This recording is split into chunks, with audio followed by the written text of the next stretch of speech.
우리에게 생명이신 예수 그리스도가 있다는 그 사실 여러분 믿으시죠? 우리의 삶 가운데 비록 눈물질 일 있고 그 다음에 염려와 근심 가득한, 그래서 우리를 절망에 빠뜨리는 낙심하게 하는 그런 일들이 많이 있지만 그 모든 것을 다 아시고 이 땅에 오신 예수 그리스도께서 우리와 함께 계시고, 그리고 그 예수 그리스도의 이름이 우리에게 있기 때문에 결론은 우리에게는 승리만 있을 줄 믿습니다. 그 이름을 믿으면서 오늘 예배의 자리 가운데 나왔으면 좋겠습니다.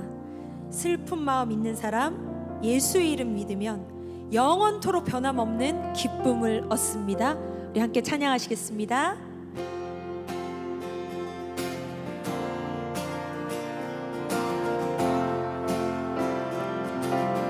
슬픈 마음 있는 사람, 예수 이름 믿으면 영원토록 변함없는 기쁨 마음 얻으리. 다시 한번 고백할까요? 슬픈 마음 있는 사람, 예수 이름 믿으면 영원토록 변함없는 기쁨 마음 얻으리.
앞에 영광의 박수 올려드리겠습니다. 주님 감사합니다.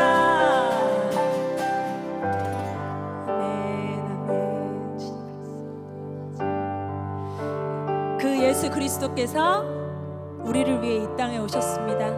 우리를 위하여 십자가를 지셨고 부활하셨고 생명이 되셔서 우리와 함께 하십니다.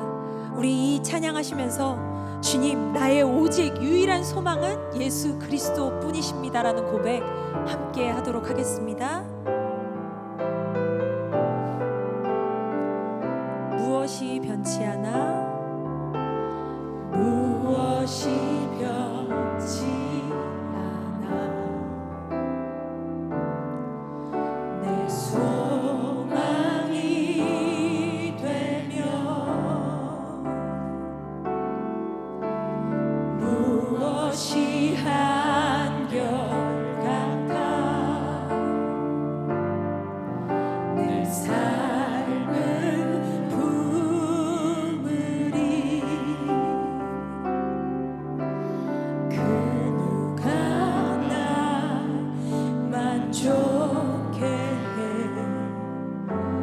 내 여기 쉬며 그 누굴 기다려 내 영이 기쁘리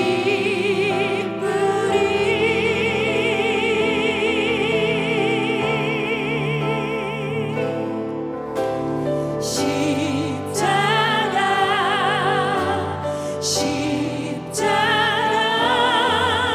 그 그늘 아래 내 소망이 있네 십자가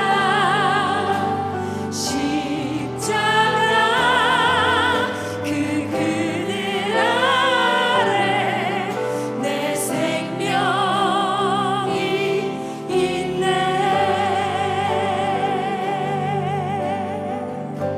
무엇이 변치 않아, 무엇이 변치 않아 내 소망이 되며 무엇이 한결같아 내 삶을 부으리 그 누가 날 만족해 내 영이 쉬며 그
주가 물어보실 때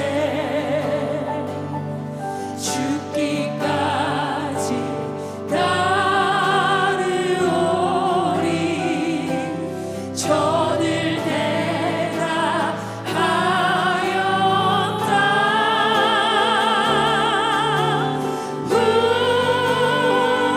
우리의 심령 주의 것이니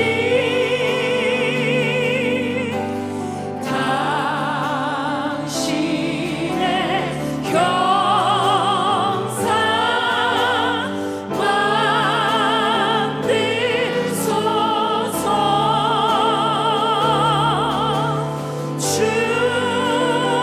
주님도 따라 살아갈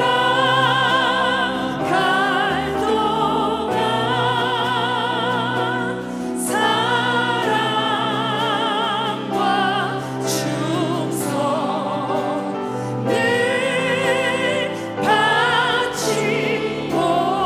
바치오리다. 주께 내 혼 맡기겠나? 주께 내 혼 맡기겠나?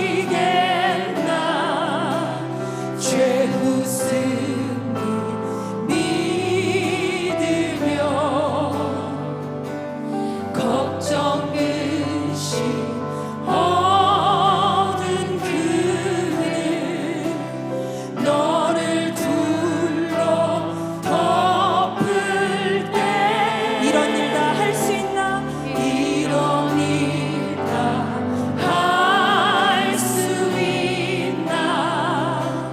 주가 물어보실 때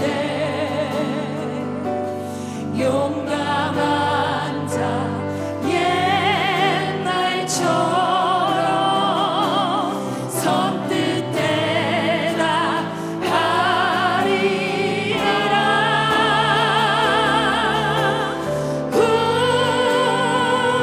우리의 심령 주의 것이니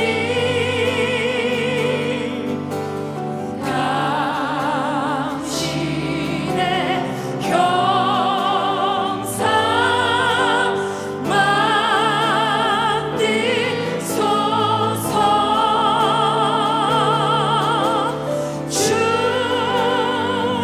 주님도 따라 살아갈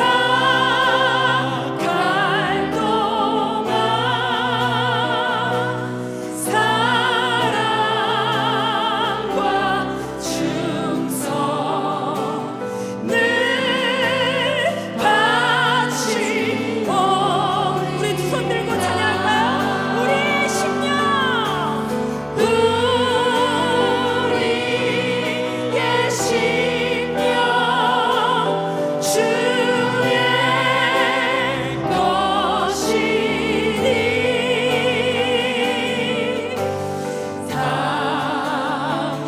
당신의 형상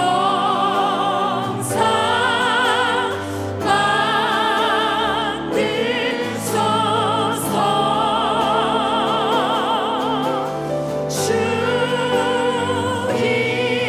주님도 따라 살아갈 동안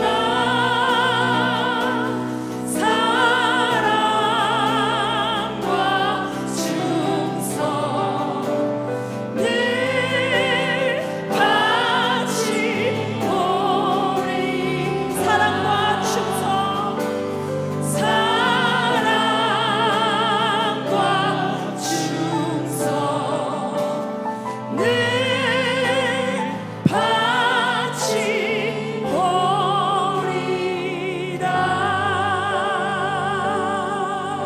바치오리라. 이 시간 함께 기도하겠습니다. 그렇습니다.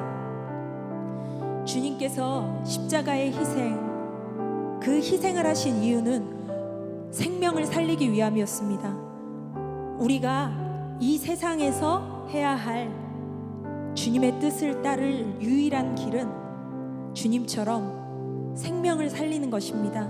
주님, 우리로 하여금 나 자신의 것에 몰두하는 자들이 아니라 우리 주변에 하나님이 주신 그 귀한 사람들, 이 땅을 위하여 기도하며 생명을 살릴 수 있는 우리가 될 수 있게 도와주시옵소서. 우리 안에는 생명이 없습니다. 오직 예수 그리스도 안에만 생명이 있습니다. 주님, 우리의 마음 가운데 임하여 주시옵고 성령의 충만함으로 채워 주시옵소서라고 함께 기도하겠습니다. 주님, 아버지, 그렇습니다. 우리의 심령 주의 것이니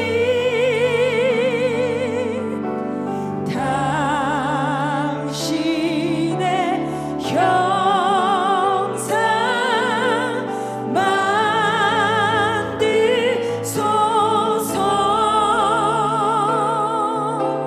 주 인도 따라 살아갈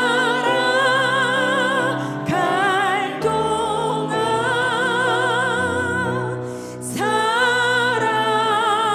사랑과 충성을 바치오리다.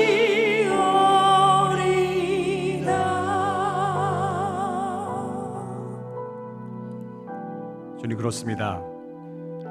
저희는 사랑의 빚진 자입니다. 사랑의 빚진 자입니다. 그 신분을 잊지 않도록 도와주시옵소서. 우리를 위해 치르신 그 사랑의 대가가 얼마나 큰지 잊지 않게 도와주시옵소서. 하나님 아버지, 사랑받는 자같이 살아가길 원합니다. 아니, 주님이 사랑에 더 깊이 거하기 원합니다. 예배 때마다 부어주시는 그 은혜로 인하여 우리의 삶이 하나님의 은혜로 그 사랑의 풍성한 가운데 거할 수 있도록 도와주시옵소서. 또 이 시간도 기대하며 주 앞에 나갑니다. 예배 때마다 우리를 불러주시는 주님, 이 예배 시간을 통해 다시 한번 우리 안에 하나님 사랑이 공급되고 그 사랑이 흘러가서 이 땅을 아름답게 하는 시작점이 될 수 있도록 인도해 주시옵소서. 감사드리며 예수님의 이름으로 기도합니다. 아멘. 이 시간 예배 가운데 계신 여러분을 주의 이름으로 축복합니다. 예배는 하나님의 생명을 누리는 시간입니다. 우리 안에 하나님의 생명이 있을 때만 우리는 나다워지고 또 우리를 통해서 이 땅이 복되어지고 아름다워집니다. 아멘. 이런 마음을 담아서 축복했으면 좋겠습니다. 진리, 하나님 사랑 변치 않는다. 하나님 사랑 변치 않는다. 하나님 사랑 변치 않는다. 하나님 사랑 변치 않는다. 세상 다 변하고 세상 다 변하고 날 버린다 해도 하나님 사랑 변치 않는다. 자신의 가슴에 손을 대고 하나님 내 길 인도하신다. 하나님 내 길 인도하신다. 하나님 내 길 인도하신다.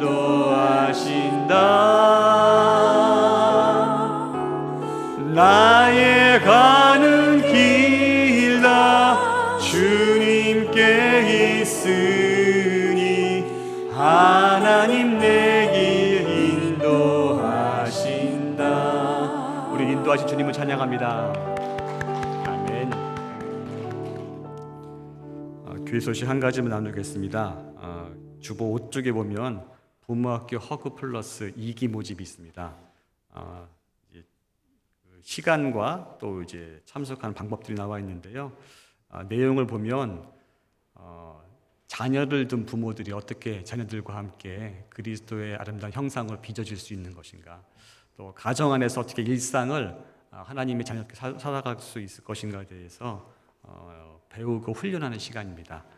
참여는 인터넷, 그러니까 줌이라는 그 소프트웨어를 통해서 화상으로 참여하게 되거든요. 그러니까 공간의 문제가 없기 때문에 마음껏 참여하셔서 가정 안에서 자녀들과 행복해지는 그런 시간이 되기를 소망합니다. 네, 이제 오늘 말씀 볼까요? 오늘 말씀은 고린도전서 1장 21절에서 25절까지 저랑 같이 읽고 말씀 나누도록 하겠습니다. 1장 21절부터 우리 같이 한 목소리 읽도록 하겠습니다. 시작. 하나님의 지혜에 있어서는 이 세상이 자기 지혜로 하나님을 알지 못하므로 하나님께서 전두에 미련한 것으로 믿는 자들을 구원하시길 기뻐하셨도다. 유대인은 표적을 구하고 헬라인은 지혜를 찾으나 우리는 십자가에 못 박힌 그리스도를 전하니 유대인에게는 꺼리끼는 것이요 이방인에게는 미련한 것이로되 오직 부르심을 받은 자들에게는 유대인이나 헬라이나 그리스도는 하나님의 능력이요 하나님의 지혜니라. 하나님의 어리석음이 사람보다 지혜롭고 하나님의 약하심이 사람보다 강하니라. 아멘. 제가 최근에 좀 고민 아닌 고민이 있어서 이렇게 책을 찾다가 좀 좋은 책을 발견했는데 주로 어떤 내용이냐면 초대교회 때 어떻게 세례를 줬고 또 그때는 또 기독교에 되는 과정을 어떤 식으로 했는지 그런 쪽에 대한 얘기를 하면서 재미있는 사실 하나 발견했습니다. 여러분들이 이제 교회에 등록하면 세종 캠퍼스는 이제 101을 통과해야 우수학력을 통과해야 산성교인이 됩니다. 아마 대전도 내년부터 바뀌지 않을까 싶은데요. 아무튼 입교의 과정이 있습니다. 물론 이제 기독교가 공인화되기 전에 로마의 그 압제 아래 있을 때는요, 이게 비공식적으로 모였기 때문에 그 입교 기간이 아주 길었어요. 왜냐하면 자기가 신앙인이라는 걸 고백하는 순간 법적인 제재를 당했고 감옥에 갈 수도 있고 죽임을 당할 수 있기 때문에 신앙 고백하는 것 자체가 불법이었던 시대가 있었는데 그때는 입교 기간이 길었습니다. 그래서 어떻게 했냐면 전도도 이제 이렇게 말로 할 수 없는 시대다 보니까 저 사람 뭔가 다른 것 같아 이런 느끼는 이방인이 있다고 가정합시다. 그러면 가서 물어봐요. 당신은 뭐 때문에 이렇게 어려운 상황 가운데 기쁨이 있고 평안이 있는지 모르겠다고. 그러면 그때 그리스도인이 자기가 그리스도인 얘기를 못하고 살짝 조금씩 관계를 맺고 이러다가 무려 오랜 시간 동안에 거쳐서 관계를 맺습니다. 그래가지고 이 사람이 나도 당신이 살아가는 그걸 좀 배우고 싶어요. 그렇게 어떤 결단이 있을 때 그때도 안 데려갑니다. 그 다음 어디까지 가냐면 복음을 전하고 그 사람이 복음을 통해서 예수님을 믿고 삶의 변화가 있으면 그때 비로소 세례를 주고 예배에 참석할 수 있었습니다. 왜냐하면 스파이들도 있었기 때문에 아무나 이렇게 예배 모임에 데려올 수 없었기 때문에 그렇죠. 그리고 이제 그것이 지나서 이제 핍박의 시대가 끝나서 좀 복음을 좀 전하는 것이 좀 보편화되고 특별히 기독교가 공인된 다음부터는 국교같이 돼버리는 바람에 그게 쉬워졌긴 했지만 아무튼지간에 교회 공동체 들어오려는 입교의 과정이 있었습니다. 핍박 하에는 거의 한 3년에서 5년 걸렸다고 하고요. 아마 이게 공인화된 다음부터는 요즘과 같이 좀 쉬워졌겠죠. 근데 초대교회 때 요즘에는 없는 하나가 더 있었어요. 저희는 이렇게 무슨 세례문답하고 신앙 고백을 듣고 세례 주고 이렇게 하지 않습니까? 물론 101도 하지만 초대교회 때는 엑소시스트를 했습니다. 뭐냐면 축귀라고 하죠. 축귀. 귀신을 쫓아내는 것을 했습니다. 만약에 엑소시스트 이런 축귀 얘기를 하면 여러분들이 벌써 영화를 떠올리실 거예요. 그렇죠? 영화에서는 어떻게 나옵니까? 막 뭔가 따라 붙어 다니고 뭐 액땜한다고 그러고 무슨 푸닥거리하고 막 이런 주술적인, 한국이 좀 이렇게 샤머니즘이 좀 발달한 나라여서인지 몰라도 괜히 그런 생각을 하는데 그런 게 아니고요. 축기는요, 예수 그리스도의 이름으로 선포하는 것으로 아주 간단하고 명료하게 해결됩니다. 뭐 복잡한 절차를 막 하거나 뭐 흔들거나 춤추고 이게 아니라 그냥 예수 그리스도의 이름으로 명하노니 나가지어다. 한마디면 끝났습니다. 이런 어떤 선포식으로 아주 절제 가운데 이루어졌고요. 또 그 축기 자체가 목적은 아니었습니다. 예수님을 통해서 이 땅에 우리에게 구원이 주어졌는데 그 구원이 목적이다 보니까 자연스럽게 시간이 지나면서부터 이 축기의 모습은 조금 이렇게 눈에 좀 없어지는 그런 모습으로 갔습니다. 왜냐하면 구원받는 자에게는 이제 귀신 이런 존재가 함부로 덤빌 수 없는 거죠. 왜 그렇죠? 구원받는다는 것 첫 번째가 뭐죠? 예수 그리스도를 나의 주로, 구세주로 영접하는 거죠. 영접하는 순간 내 안에 누가 계십니까? 하나님의 거룩한 영, 성령이 계십니다. 그러면 내 안에 계신 하나님의 영은 어떤 분이세요? 창조주예요. 귀신은 피조물이에요. 게임이 되겠습니까? 안 되죠. 그러니까 자연스럽게 나중에는 그 귀신의 어떤 이런 거에 대해서 그렇게 크게 신경 쓰지 않는 그런 분위기로 흘러갔습니다. 이 얘기할 때마다 좀 균형이 좀 필요해요. 주일날 설교가 균형이었는데 여기 다른 차원의 균형인데 뭐냐면 보통 이 귀신, 마귀, 사단, 물론 좀 용어 정리부터 하면요. 마귀는 사단 똑같은 말입니다. 사탄, 마귀, 사단 같은 말입니다. 보통 악마라고 하는데 천사장이었습니다. 타락하면서 그 수하에 있는 천사들과 같이 타락했다고 합니다. 그래서 그 졸개들을 귀신들이라고 합니다. 그러니까 사탄, 마귀는 복수입니까? 단수입니까? 단수예요, 단수. 하나예요, 하나. 근데 그 졸개들이 있어요. 졸개들은 귀신들입니다. 그래서 복수로 표현합니다. 근데 무슨 문제가 있을 수 있냐면 너무 귀신을 존중해서 귀신의 호기심을 갖고 막 연구하다가 보면 어떻게 됩니까? 마치 어두움을 묵상하면 묵상할수록 더 어두워지는 것 같이 내가 누굴 닮아갈 수 있어요? 귀신 닮아갈 수 있어요. 사단 마귀를 닮아갈 수 있다는 거죠. 그러니까 지나친 관심이 좋은 것만 아닙니다. 존재는 하지만 우리가 그렇게 막 연구해야 되고 뭐 찾아야 되고 하나님 구하는 것 같이 구해야 될 그런 존재가 아니라는 거죠. 이것에 대해서 가장 유명한 균형 있는 말은 C.S. 루이스의 말입니다. 이렇게 이야기했습니다. 자막이 준비됐으면 같이 읽었으면 좋겠습니다. 그 전 단계를 잠깐 보여주시겠어요? 전 단계. 예, 같이 읽어보겠습니다. 시작. 우리 인류가 귀신에 관해서 빠질 수 있는 동등하면서도 상반되는 두 가지 오류가 있다. 하나는 그들의 존재를 불신하는 것이다. 다른 하나는 귀신들의 존재를 믿고 그것들에 대해 과도하고 불건전한 흥미를 느끼는 것이다. 귀신들은 이 두 가지 오류에 똑같이 즐거워하며 유물론자이든 마술사든 똑같이 기뻐하며 환영한다. 그러니까 양극단이 있다는 거죠. 유물론자 같이 어떤 귀신, 마귀 이런 건 존재하지 않아 라는 극단이 있고 또 반대 극단은 약간 좀 마술사 같이 뭔가 지나친 약간 영매 같은 너무 지나친 호기심으로 거기에 모든 것을 걸고 삶을 시달리는 그 양극단을 얘기합니다. 양극단을 누가 좋아한다고요? 마귀가 좋아한다고요. 사단의 별명이 있죠. 거짓의 아비입니다. 속임에 능수능란하죠. 최초의 거짓말을 하와에게 했고 하와가 그 거짓말에 넘어갔죠. 그래서 이런 어떤 균형이 필요한데 동시에 신학자 칼바르트도 비슷한 얘기를 하나 했습니다. 같이 읽어볼까요? 시작. 귀신에 많은 시간을 소비하거나 너무 깊이 몰두하지 말아야 한다. 그렇게 하다가 우리 자신이 다소간 귀신 같은 존재가 될 수 있다는 위험이 임박해지기 때문이다. 제가 아까 말씀드린 것 같죠. 그래서 혹시 영적인 대결이 필요할 때가 없을 수는 없어요. 있을 수도 있습니다. 특별히 저같이 무신론 집안에서 오래 큰 사람들일수록 강하게 영향을 받습니다.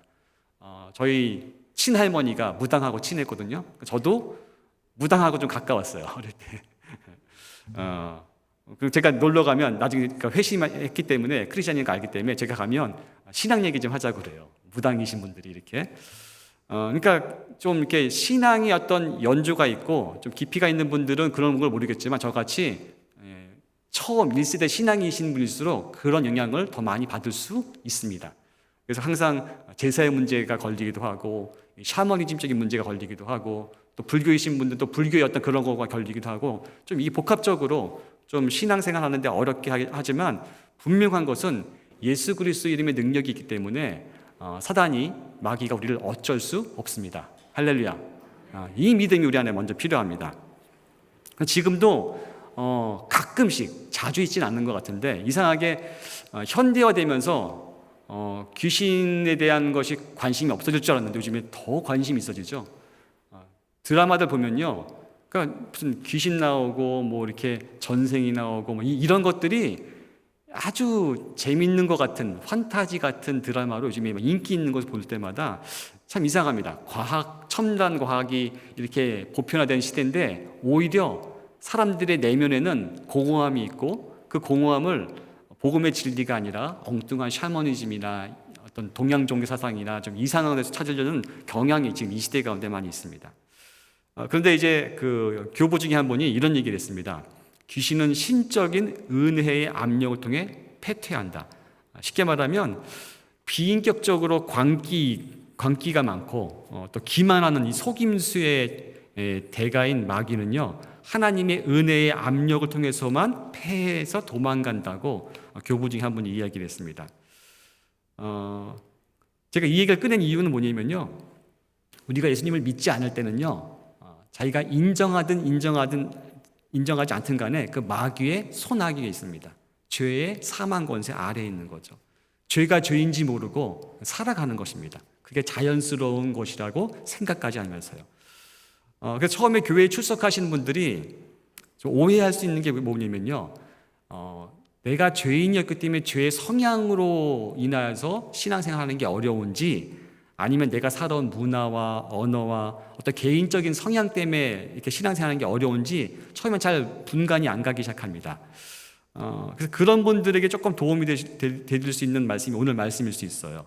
이럴 때마다 조금 더 이제 분명한 말씀의 기준이 있다고 한다면 그것을 좀 구분할 수 있거든요.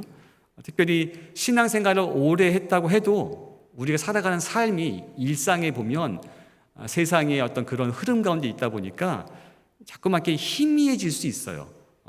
마치 이런 거죠. 매일 신선한 공기를 마시고 매일 깨끗한 물을 마시는 분은요, 공기의 소중함이나 물의 가치를 놓치기 쉽습니다. 여러분 매일 물 마시죠. 하루에 우리 몸에는 한 2.5리터의 물이 필요하다고 하는데, 음식물을 통해서는 한 1리터는 보급된다고 하고 1.5리터는 생수를 매일 마셔야지만 존재합니다. 근데 그렇게 드십니까? 안 드시죠. 그럼 그게 뭐가 됩니까? 몸에 병으로 쌓이는 겁니다. 이 상식도 보통 없으시잖아요, 그렇죠? 그러니까 매일 물을 흔하게 먹다 보니까 그 물의 소중함을 몰라요. 물이 잘못되면요, 우리 생체에 치명적인 해가 끼칠 수 있습니다. 왜냐하면 순환이 안 되니까. 그런데 신앙생활도 비슷한 것 같아요. 매일 좋은 은혜를 누리고 있으니까 내 신앙의 기초는 점검이 안 되고 뭔가 내가 신앙생활 잘하는 것이냐 이렇게 흘러갈 수 있습니다. 그래서 오늘은 제가 오늘 그 마지막 시간이어서 교회가 무엇인가에 대해서 나누고자 합니다. 나도 교회이고 우리 공동체도 교회라고 할 수 있는데, 교회의 정체성은 무엇인가? 예수님이 말하는 교회에 답다는 것은 무엇인가?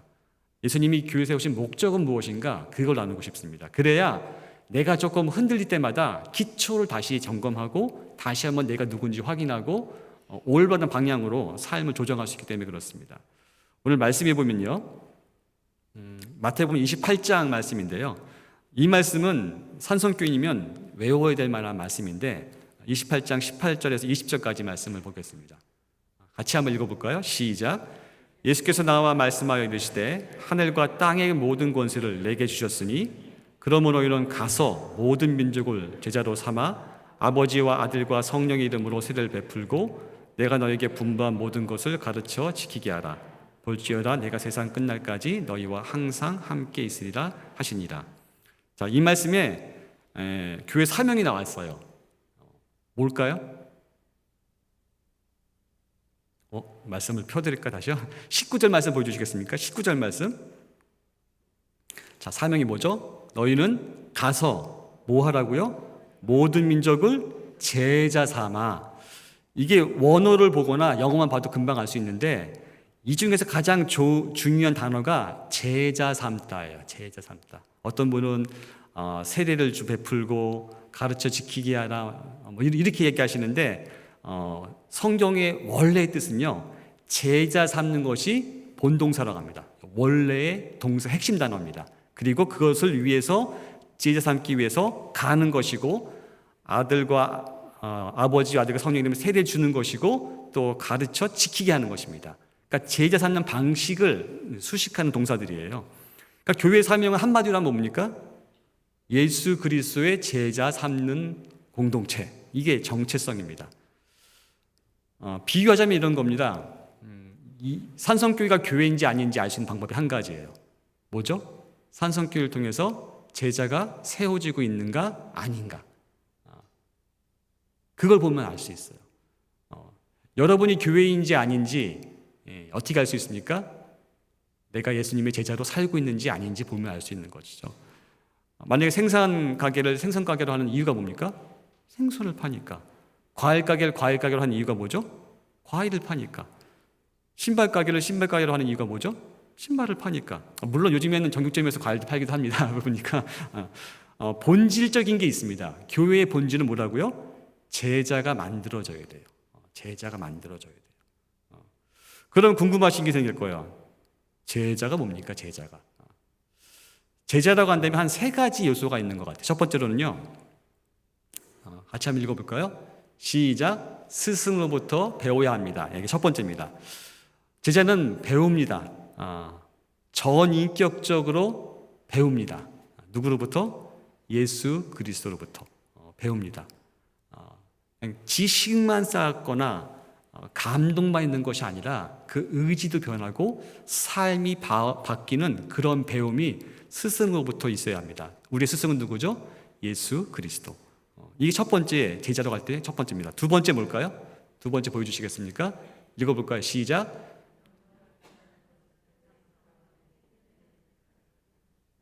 그래서 누굴 닮는다고요? 바로 예수님을 닮아야 합니다. 예수님을 닮아야 돼요. 쉽게 말하면 여러분들이 예수님의 제자이기 때문에 작은 예수로 이 땅에 살아가는 것입니다.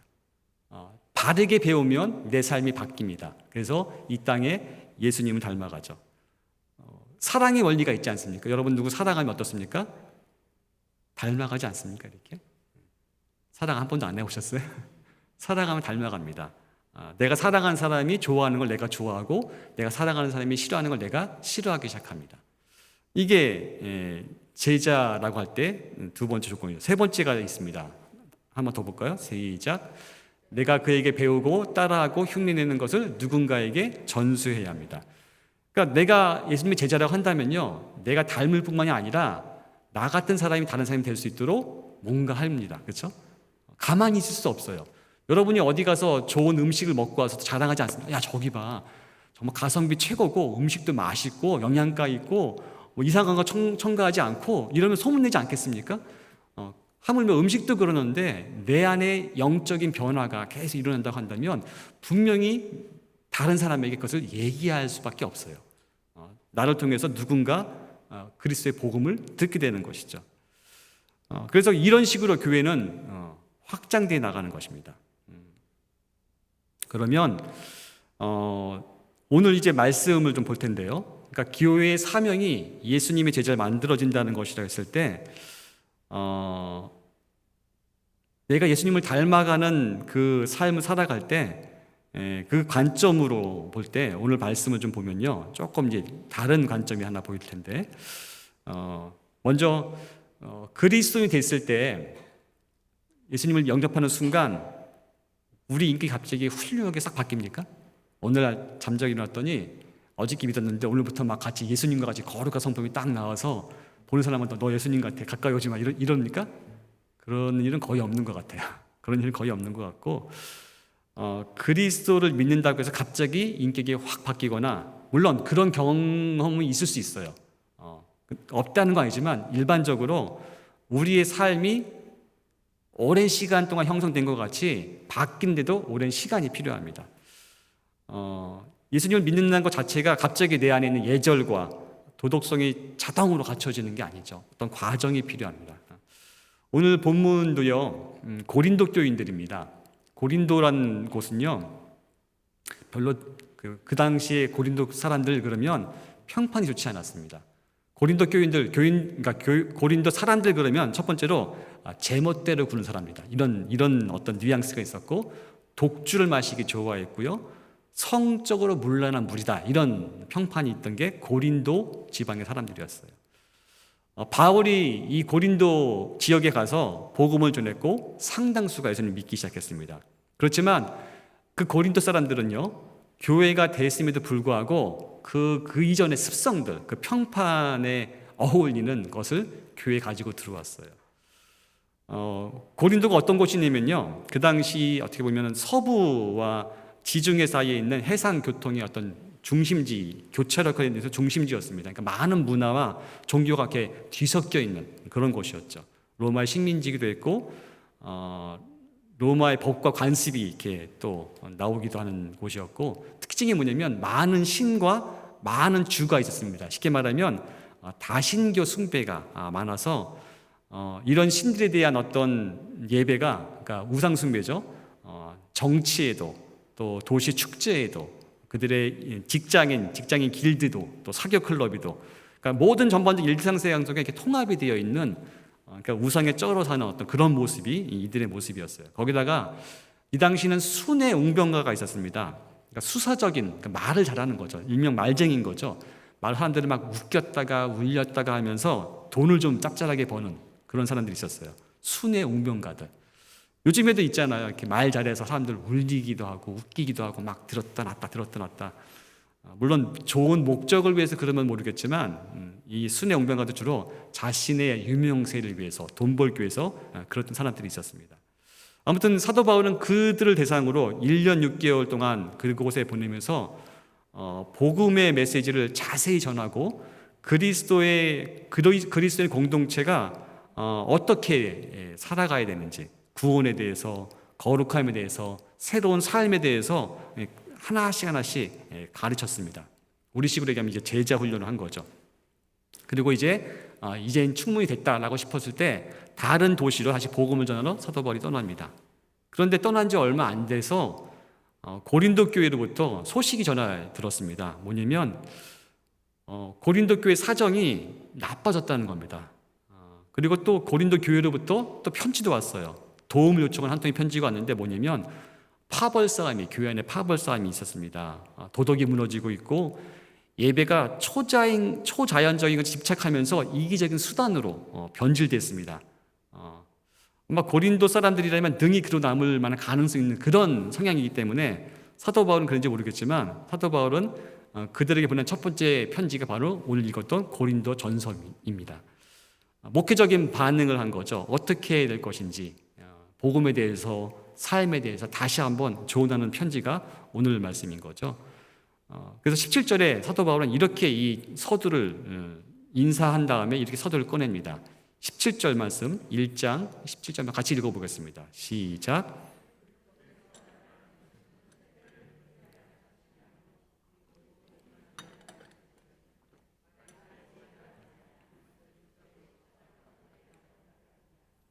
네, 사도 바울이 나는 세례를 베풀려고 너희한테 간 게 아니라 오직 복음을 전하게 하기 위해서 여기에 갔다라고 얘기합니다. 오직 복음을 전하기 위해서. 이게 제자도의 핵심이죠. 복음이 빠진 제자 말도 안 됩니다. 복음이 있기 때문에 제자가 발생할 수 있는 거고 세워질 수 있는 거고 복음으로 제자는 훈련됩니다. 사도 바울은 오직 복음을 전하기 위해서 왜냐면 여기 파당이 뭐냐면 나는 바울파다, 나는 뭐 예수파다, 심지어는 나는 바나바파다 막 싸우고 있는 거야 서로 이렇게요. 그러니까 아니다. 우리는 복음을 위해서 존재한다. 복음이 우리에게 왔기 때문에 우리가 예수님의 제자가 되었고 우린 그렇게 사는 존재다. 이걸 얘기하는 겁니다. 이렇게 오직 복음을 위해서라고 얘기하는데 왜 이 얘기를 사도 바울은 할까요? 원리는 간단합니다. 로마서 10장에서 사도 바울은 그 원리를 이렇게 설명하는데요. 로마서 10장 11절에서 17절까지를 세 번역을 한번 읽어보겠습니다. 같이 한번 쭉 읽어보겠습니다. 시작. 성경은 그를 믿는 사람은 누구나 부끄러움을 당하지 않을 것이라 하고 말합니다. 유대인 사람이나 그리스 사람이나 차별이 없습니다. 그는 모든 사람에게 똑같이 주님이 되어주시고 그를 부르는 모든 사람에게 풍성한 은혜를 내려주십니다. 주님의 이름을 부르는 사람은 누구든지 구원을 얻을 것입니다. 그런데 사람들은 자기들이 믿은 적이 없는 분을 어떻게 부를 수 있겠습니까? 또 들은 적이 없는 분을 어떻게 믿을 수 있겠습니까? 선포하는 사람이 없으면 어떻게 들을 수 있겠습니까? 보내심을 받지 않았는데 어떻게 선포할 수 있겠습니까? 성경에 기록된 바 기쁜 소식을 전하는 이들의 발걸음이 얼마나 아름다우냐 한 것과 같습니다. 그러나 모든 사람이 다 복음에 순종한 것은 아닙니다. 이사야는 주님, 우리가 전하는 소식을 누가 믿었습니까? 하고 말하였습니다. 그러므로 믿음은 들음에서 생기고 들음은 그리스도를 전하는 말씀에서 비롯됩니다. 무슨 말씀인지 알겠죠? 누군가 복음을 전하지 않으면 어떻게 그 복음을 듣고 믿게 되고 믿어서 삶이 바뀔 수 있겠냐는 거죠. 그래서 사도 바울은 오직 복음을 전하는 것에 그의 모든 일생을 걸었던 것입니다. 그런데 사도 바울이 이 얘기를 하면서요 조심스러운 말 한마디 더 합니다. 뭐라고 얘기합니까? 오직 복음을 전할 때 어떻게 하지 아니했다고 얘기해요. 다시 한번 17절 보여주시겠습니까? 17절 말씀이요. 17절 말씀 여기 말고 고린도전서 1장 17절 말씀. 여기서 보시면 어떻게 안 했다고 합니까? 복음을 전하게 하려 하심이도 돼. 그러나 뭐죠? 말의 지혜로 하지 아니함은. 사도 바울은 말의 지혜로 하지 아니했다고 고백하죠. 복음을 전할 때. 이건 무슨 얘기냐면요.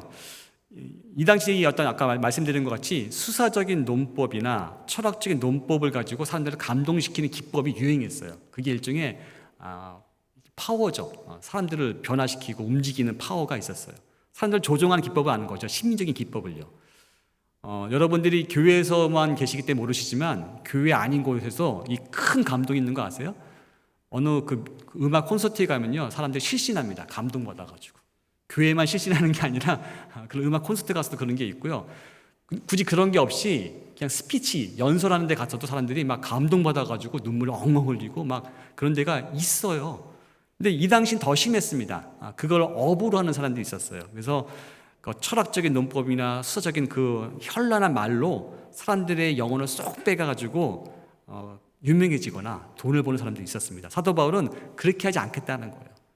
예수 그리스도의 복음을 그렇게 인간적인 어떤 수사적인 논법이나 철학적인 방법론을 가지고 하지 않고 순수하게 그 그리스도 복음을 증언하겠다는 거예요. 사도 바울이 그것을 몰랐던 게 아니에요. 할 수 없었던 것도 아니라 그렇게 하지 않겠다는 것입니다.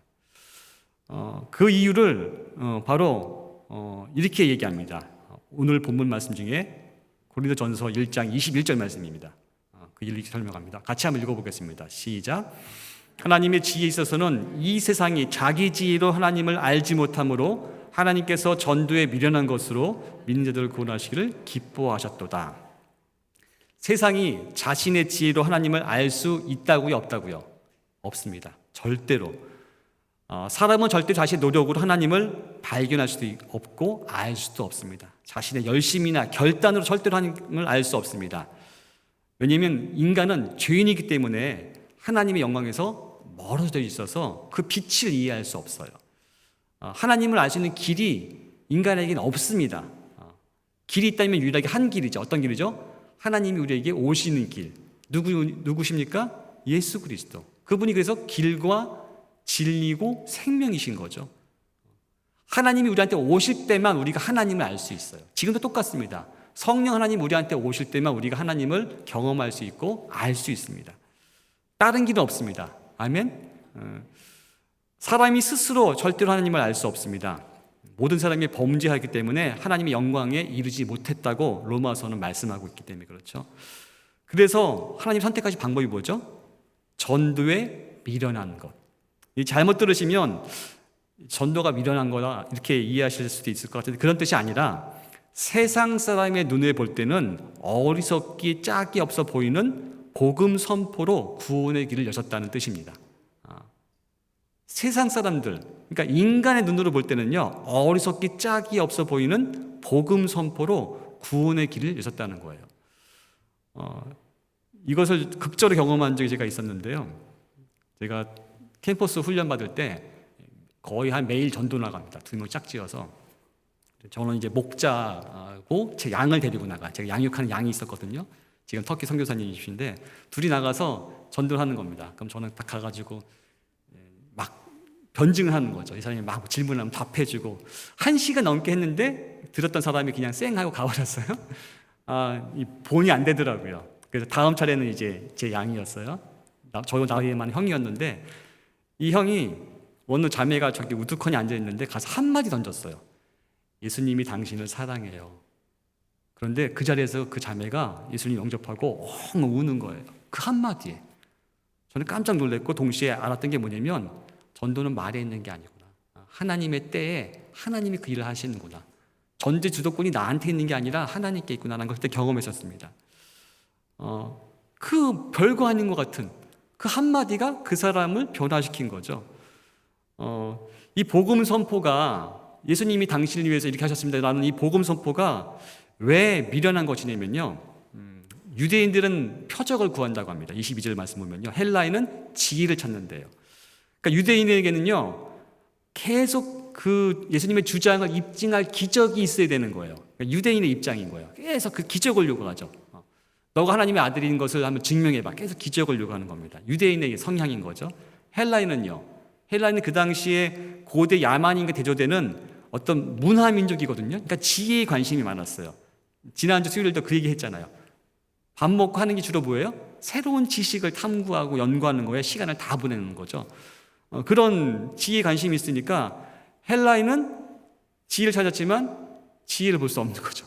무식해 보이는 거죠. 왜 창조주가 죽어야 돼? 말도 안 돼. 이러면서 그냥 죄 없어져라 하면 될 거 가지고 왜 그래? 천지 창조를 말로 했으면 말로 죄 없어져라 사해라 이러면 되는 거 아니냐? 이렇게 그들의 논리는 이해가 안 되는 거죠. 유대인도 마찬가지 입장이죠. 대표적인 게 베드로입니다. 베드로가 신앙 고백을 했어요. 주는 그리스도요 살아계신 하나님 아들입니다. 하자마자 예수님이 자신이 이 땅에 오신 목적을 말씀하세요. 내가 죄인같이 팔려 넘겨져서 십자가에 죽을 거라고, 그 다음에 부활할 거라고. 그랬더니 베드로가 어떻게 합니까?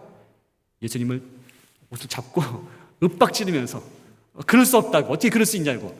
전 이해가 돼요. 유대인은 반드시 그럴 수밖에 없어요. 유대인은 메시아는 누구냐면 천지를 창조신 창조주예요. 그분이 이 땅을 회복하기 위해서 오셨는데 죽는다면 회복이 있을 수 없잖아요. 그렇죠? 유대인의 입장에서는. 그러니까 막 그렇게 예수님께 막 그러는 거죠. 그러다 한 통 얻어맞죠. 예수님 뭐라고 합니까? 사탄아 물러가라. 그러니까 이게 세상의 지혜로는 이해될 수 있는 부분이 아니에요. 세상에서 볼 때는 이 십자가의 복음이, 십자가의 길이 미련해 보여요. 어떻게 그렇게 미련해 보이는지. 그런데 이게 하나님의 지혜입니다. 이 세상의 자신의 지혜로 하나님을 이해할 수 없게 하신 것이 바로 하나님의 지혜예요. 측량 못하게 하신 거예요. 우리의 이성으로 측량이 안 됩니다. 우리의 상상으로 상상도 안 됩니다. 하나님인 우리를 대신하여 우리 죄값을 치르시고 십자가에 못 박히신 구세주, 그리고 약하고 넘어질 수밖에 없는 우리 사람들이 전하는 그 구원의 메시지를 가지고 이 세상을 구원하시기로 결정하셨습니다. 이해가 안 되죠? 저도 이해가 잘 안 돼요. 왜냐하면 저 같으면 이럴 것 같아요. 미디어를 다 점령해. 모든 방송에 다 스마트폰 있잖아요. 너 지금 이 시간 예수님을 믿을 거야, 안 믿을 거야? 방송 다 나게 할 수 있잖아요. 그렇죠? 전능자신데 못 하시겠어요? 너 어떻게 할래? 저 같았으면 좀 그럴 것 같아요. 좀 과격해가지고 너 결단해. 10초 주겠다. 이러면서. 근데 예수님은 그렇게 안 하셨습니다. 인격적이시기 때문에 그랬죠. 폭력적이지 않으셨어요. 예수님은 폭력 사용을 포기하십니다. 거부하시는 거죠. 예수님은 십자가에 못 박히신 본인의 그 고통과 저주받음으로 또 우리같이 연약하고 자주 넘어지는 사람들이 전하는 그 별거 아닌 것 같은 그 구원의 메시지로 이 세상을 구원하시기를 선택하신 거예요. 그게 하나님의 구원의 방식입니다. 그렇기 때문에 우리가 그 복음을 전하지 않으면 그거는 어마어마한 일을 저지르는 거예요. 사탄의 앞잡이 노릇을 하는 거죠. 우리가 그렇게 구원의 복음을 전하라고 부름을 받았는데 우리가 안 전하면 누가 전합니까? 예수님 복장 터지시겠죠. 그렇죠? 내가 널 어떻게 사랑했는데. 그래서 제가 첫 시간에 말씀드린 겁니다. 내가 날 사랑하느냐. 내가 날 사랑하느냐. 하나님의 사랑을 받은 사람은요, 그 사랑에 가슴이 벅차서 그걸 얘기하지 않고는 버틸 수 없어요. 사랑이 식었다면 몰라도, 혹시 식어진 사랑이 있다면 회복된 은혜가 있길 축원합니다. 교회를 시작하신 예수님이요, 처음에 교회를 시작하실 때 책을 쓰시거나 조직을 만드시거나 건물을 세우시는 걸 하지 않으셨어요. 소수의 사람을 부르셨습니다. 바로 제자들이죠. 예수님이 제자를 따로 부르신 다음에 그들을 제자라고 불러주셨는데 그 사람들 보면요, 되게 평범한 사람들이에요. 뭔가 자랑할 만한 게 없어요. 다 변변치 못해요. 평범한 어부들에다가 흠 많고 헛전투성이고 우리같이 고집불통이고 다 이런 보통 사람들이었습니다. 세상의 기준으로 볼 때는 전혀 눈에 띌 만한 그런 존재들이 아니었어요. 근데 예수님이 그들을 부를 때도 아무나 부르신 건 아니고 어떤 선택의 기준이 있었습니다. 그 중에 하나가 영적 갈망이 있는 사람인가. 베드로가 그랬죠. 예수님이 어떤 존재인지 느끼자마자 뭐라고 했습니까? 주님, 저는 죄인입니다. 나를 떠나소서. 그렇죠? 자기가 죄인이라는 걸 고백할 수 있다는 것은 자기 안에 뭐가 있다는 거예요? 영적인 갈망이 있다는 겁니다. 영적인 갈망이 없는 사람은 자기가 죄인이라는 걸 몰라요. 그냥 당대 의인으로 살아가죠. 그런 그들 향해 예수님은 한마디 합니다. 나를 따르라. 그래서 그들은 믿음의 순종으로 뒤돌아보지 않고 그 부르심에 결단하고 나갑니다. 심지어는 생업을 내려놓고. 나를 따르라 이 말은요, 어떤 차선책을 찾으라는 얘기인 것이 아니라 내 인생에서 내가 전부 다이란 것을 삶으로 나타내라, 이런 말과 같습니다. 하나님은요, 우리를 동역자로 부르십니다. 그래서 우리를 하나님의 계획에 참여시키는 것이 하나님의 큰 그림 가운데 있습니다. 그 메시지가 바로 나를 따르라입니다.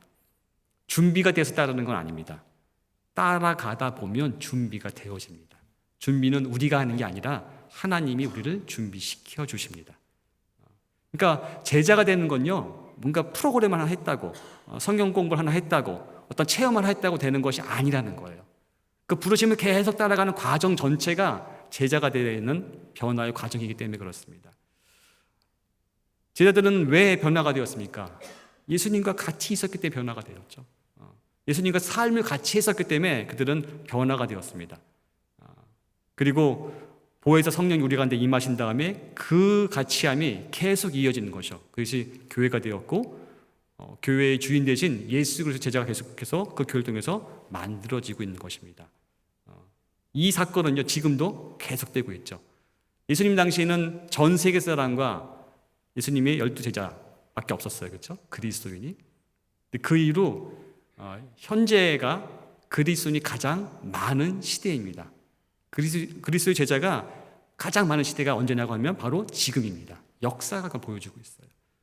하나님의 나라와 의를 위해서 자신의 삶을 헌신하는 그리스도 제자가 현재가 가장 많은 시대입니다. 결국 제자가 된다는 것은요, 대량 생산이 될 수 없다는 거예요. 사람은 인격체이기 때문에 그 한 사람에게 맞는 과정이 필요합니다. 하나님은 그렇게 그 한 사람 한 사람을 인격적으로 돌보시고 만나주시면서 서서히 변화시키시는 것입니다. 그래서 오늘 말씀을 좀 정리하면요, 우리는요, 그리스도인의 사명, 제자로 부름 받았습니다. 교회의 사명이 바로 우리의 사명입니다. 그래서 우리가 이 땅에 살아갈 때는 내가 끝이 아니라 나를 통해서 다른 한 사람이 예수 그리스도를 만나게 하는 것이 가장 궁극적인 삶의 목적이고 방향이 되어야 할 줄 믿습니다. 그럴 때 이런 일이 벌어지기 시작합니다. 혹시 이런 경험 있으세요? 이렇게 되면 안 되는데 막 그렇게 생각하다 보면 일이 이렇게 꼬여가지고 안 되는 경우. 예를 들면 층계를 이렇게 내려가고 있는데 갑자기 이런 생각이 번뜩 들어요. 내려가다 발 헛디뎌서 넘어지면 어떡하지? 그 생각 드는 순간 어떻게 됩니까? 내려갈 수 있습니까? 잘 못 내려가죠. 조심조심하게 되고 평소에 잘 다니던 길도 멈칫멈칫하게 됩니다. 마치 이런 거랑 비슷한데요. 개미가 친한 친구 중에 개미가 곤충 중에 지네가 있었다고 합니다. 친해서 서로 얘기를 하는데 어느 날 개미가 지네에게 이런 질문을 한대요. 지네야, 너는 다리가 그렇게 많은데 왜 엉키지 않고 잘 걸어가니? 그 얘기를 들은 순간 지네는 자기 다리 보느라고 어떻게 엉키지 않지? 이러느라고 걸어가지 못했다는 얘기가 있습니다. 그러니까 그리스도인이 우리의 본질인 사명에 집중할 때 우리는 자유로워질 수 있어요. 그렇지 않고 내가 뭘 어떻게 해야 되고 여기 신경 쓰기 시작하잖아요. 그러면 그 생활에 얽어매여서 결국은 사명으로 가는 것이 아니라 주저앉게 됩니다. 이게 영적인 원리인 것 같아요. 그래서 날마다 우리가 예수님의 제자라는 것을 깨닫고 또 오늘도 제자로서 살아가고 그리고 특별히 내 주위에 혹은 시간을 내어서 그리스도의 복음을 모르는 분들에게 삶으로 필요하면 말로 복음을 전하는 것이 우리의 마땅한 바일 줄 압니다. 그것이 우리 존재의 목적이기 때문에 그렇습니다. 그런 은혜가 그렇게 복음을 증거하는 은혜가 여러분 가운데 있기를 축원합니다. 우리 같이 찬양할 텐데요. 먼저 축복을 했으면 좋겠습니다. 뭐냐면 당신은 언약 안에 있는 축복의 통로. 이게 우리의 정체성이기 때문에 여러분을 통해서 열방이 주님께 돌아오게 될 것이고 열방이 주님께 예배가 될 것입니다라는 고백이 담겨 있습니다. 축복을 한 다음에 결단 찬양을 하나 더 하도록 하겠습니다. 서로 바라보면 축복할까요? 당신 하나님의 언약 안에 있는 축복의 통로. 당신은 하나님의 언약 안에 있는 축복의 통로.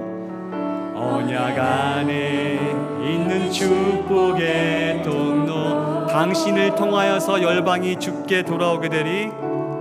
당신을 통하여서 열방이 주께 돌아오게 되리. 한 번 더 할까요? 당신 하나님의, 당신은 하나님의 언약 안에 있는 축복의 통로. 언약 안에 있는 축복의 통로. 당신을 통하여서 열방이, 당신을 통하여서 주께 예배하게 되리. 주께 예배하게 되리. 아멘. 결단하면서 찬양했으면 좋겠는데요, 1절만 했으면 좋겠습니다. 작은 불꽃 하나가 큰 불을 일으키어. 여러분이 예수님의 사랑을 받은 그 불꽃이 여러분 안에 있는 것이 아니라 계속해서 넘쳐갈 수 있도록 고백하며 찬양했으면 좋겠습니다. 작은 불꽃 하나가, 작은 불꽃 하나가 큰 불을 일으키어. 고추위 사람들, 고추위 사람들 그 불에 몸 녹이듯이 주님의 사랑 이같이 한번 경험하면, 주님의 사랑 이같이 한번 경험하면 그의 사랑 모두에게 전한 것이. 작은 불꽃 하나가 큰 불을 일으켜. 작은 불꽃 하나가 큰 불을 일으키어. 고추위 사람들, 고추위 사람들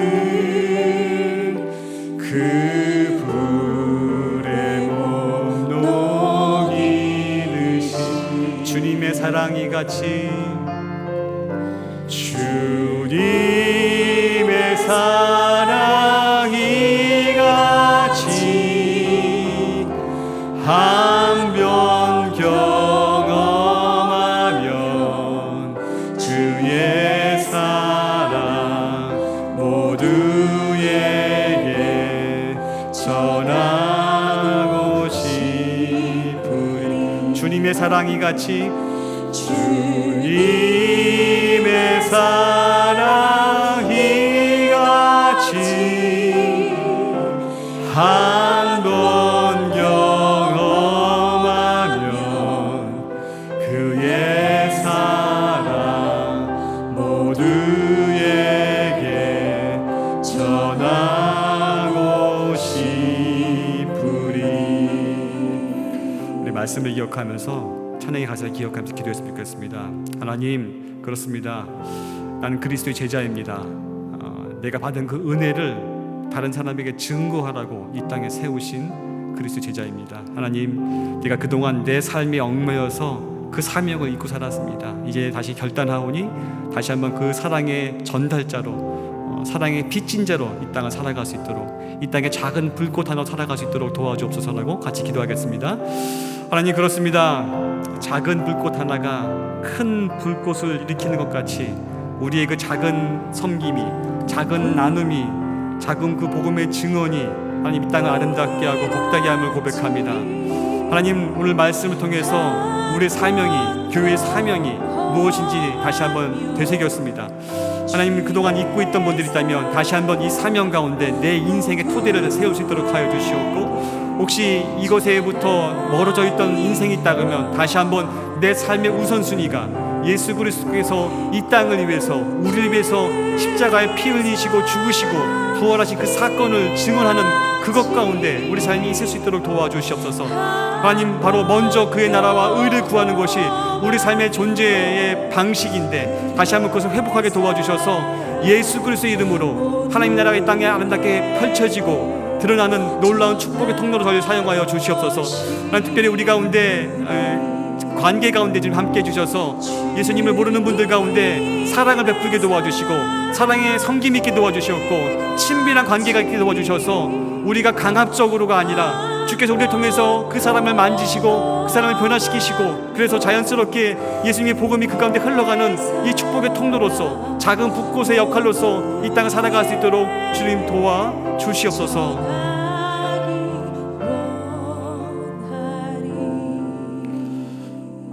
하나님, 저희는 사랑의 빚진 자입니다. 너무나 큰 빚이기에 갚을 수 없습니다. 하나님, 그 사랑의 빚진 자로서 보답하며 살아가신 길이 있다고 한다면 우리가 맛본 그 사랑을 나누는 것입니다. 하나님 아버지, 나눌 수 있도록 도와주시옵소서. 그것이 우리 존재의 목적이고 우리의 사명인데 이 가장 중요한 것을 잃어버리기 때문에 맛을 잃어버린 소금과 같이 세상에서 밟혀 사는 것이 우리의 연약함 아닙니까? 빛을 잃은 것 같이 어둠 속에 사는 것이 우리의 연약함 아닙니까? 다시 한번 저희 가운데 사랑의 빚진 자로서 그리스도께서 이 땅에 오셔서 우리를 위해 행하신 것이 무엇인지 기억하면서 사랑을 알아가는 자로 살아갈 수 있도록 도와주시옵소서. 하나님, 드려진 예물이 있습니다. 예물 손길마다 정말 하나님의 사랑이 회복되는 축복의 통로로 그 가정이, 그 삶이 온전히 될 수 있도록 인도해 주시옵고 이곳에 모이신 한 분 한 분마다 다시 한번 사랑의 축복의 통로로서 이 땅을 아름답게 할 수 있도록 인도해 주시옵소서. 우리를 사랑하셔서 늘 동행하시는 살아계신 예수님의 이름으로 기도합니다. 아멘. 다 같이 일어나셔서 주기도문 찬양으로 예배를 마치도록 하겠습니다.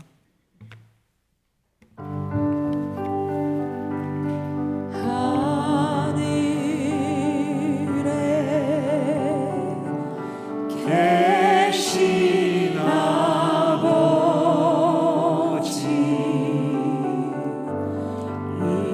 이름 거룩하사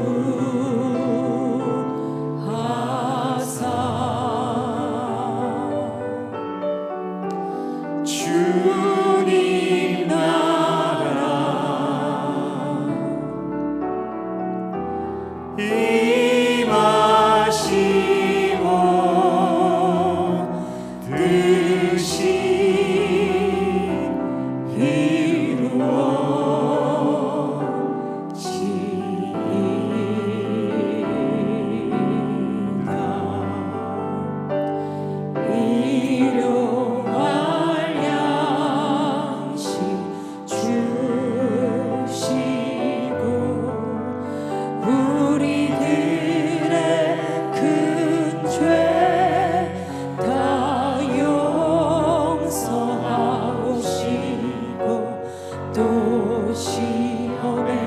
들게 마시고 악에서 구원